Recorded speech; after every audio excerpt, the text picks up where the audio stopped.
нэгэн хүн гол гатлахаар жижиг завьаар яв.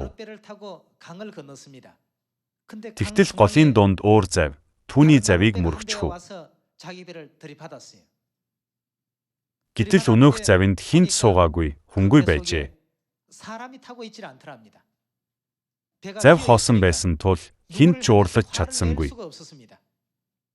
Тэрээр ийм нөхцөлд уурлаагүй. Гэвч тэр нөгөө эргээс завинд суугаад гол гаталж байтал өөр нэг завтай мөргөлдөв. Энэ удаад тэр нөгөө завин дээр хүн байхыг харав. Ингээд тэд хоорондоо маргаж, хэрүүл маргаан хийж, сүүлдээ зодон болж, цусаа урсгалахад хүрчээ. Шар ис байваас тижээлийн твш хоосон. Шарын хүч байх аваас орлого 10.